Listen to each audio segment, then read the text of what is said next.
You actually talk about in one of your books that love is the natural condition of all our experiences. Can you say more about that?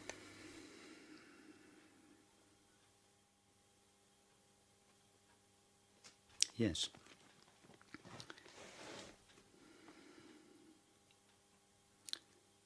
So, first of all, let me try to explain what I mean by the word love. Yes. Because it's a word that is so used and laden with interpretation. Yeah. Mm-hmm. What I don't mean is a feeling in the body, a pleasant sensation in the body. I mean the lack of separation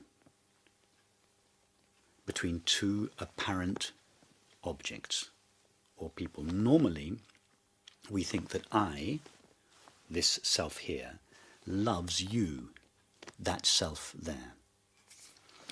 But in fact, we all know, and we know this from early on in our life when we first fall in love, that the experience of love is a kind of collapse of everything that keeps us separate from one another. It is a sort of dissolution of the me-ness and the you-ness into a kind of merging or union.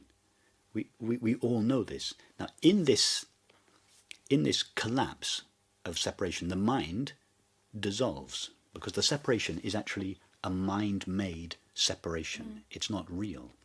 So the collapse of these boundaries with which we divide ourselves is the dissolution of the mind.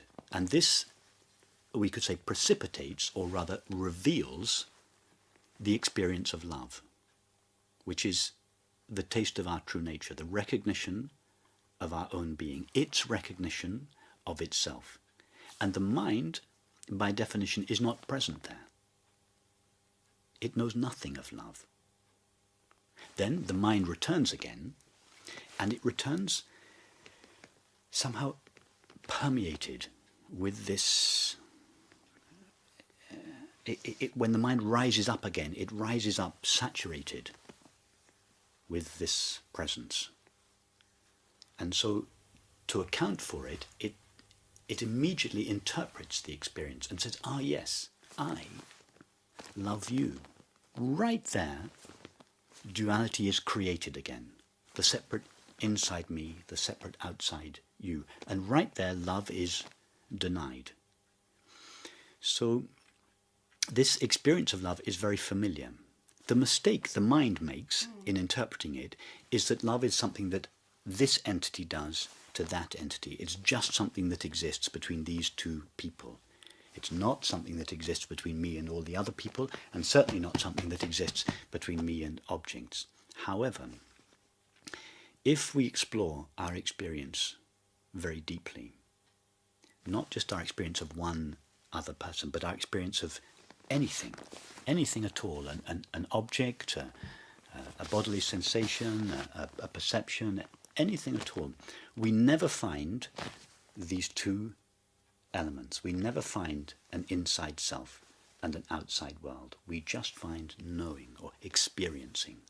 We don't find an experiencer and an object that is experienced. We just find pure experiencing, seamless. It's not made of parts. In other words, and that is what I call love, the absence of parts or entities, the absence of duality. So love is the name, it's what all experience is made of. All experience is equally intimate. It's not just that I'm intimate with one person. I'm equally intimate with everything. The perceptions, sounds, tastes, textures, smells, thoughts, it's all equally intimate, all this close to my self-awareness. So that's why one of the chapters in the book is called Love is the natural expression, the natural condition of all experience. Yeah. Mm-hmm. It's what all experience is made of. In other words, there is no real duality. There is never any separation.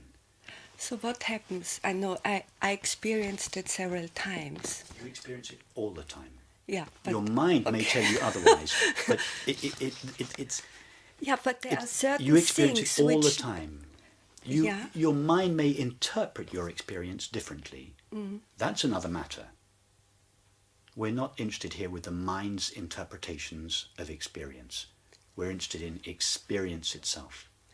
Show me something now in your experience that is at a distance from yourself and made out of something other than yourself. Right now. Well, that's what I wanted to tell The you. sofa? Yeah, but there are certain, like, let's, for example, I had several times, I'm aware that I experienced this love when I, for example, looked at one of your pots. Or I sometimes listen to you talk. Okay. But the feeling is as if I would fall in love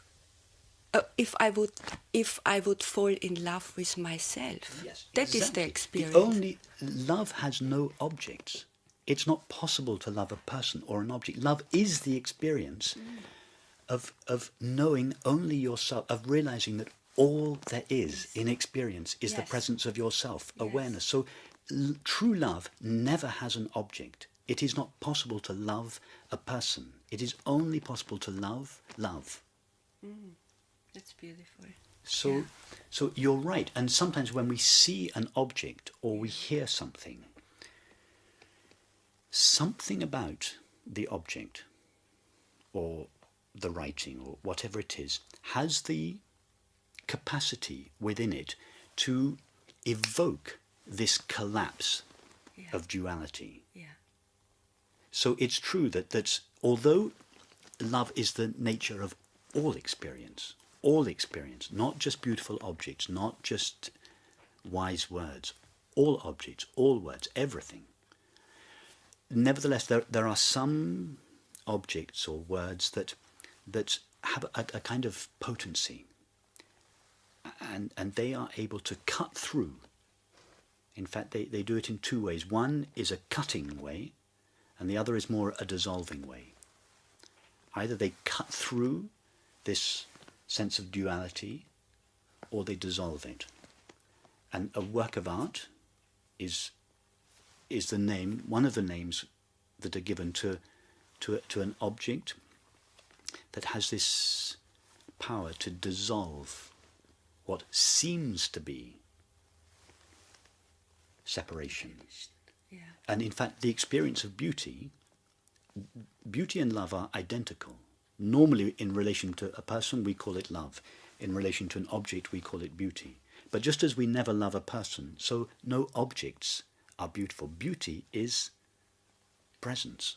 The knowing of our own being as it is. It's knowing of itself, unapparently veiled by the thought that says there's a separate inside self here and a separate outside object there.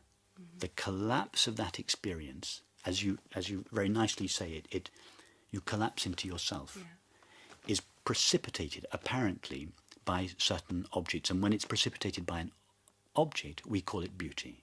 When it's precipitated by a person, we call it love. When it's precipitated by a thought, we call it intelligence. It doesn't matter what we call it. Love, beauty, intelligence. They're all the names we give to this simple, obvious knowing of our own being. It's knowing of itself as it is.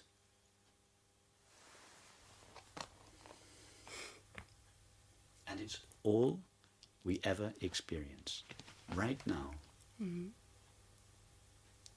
I experience it. Try it, you experience it. Yeah.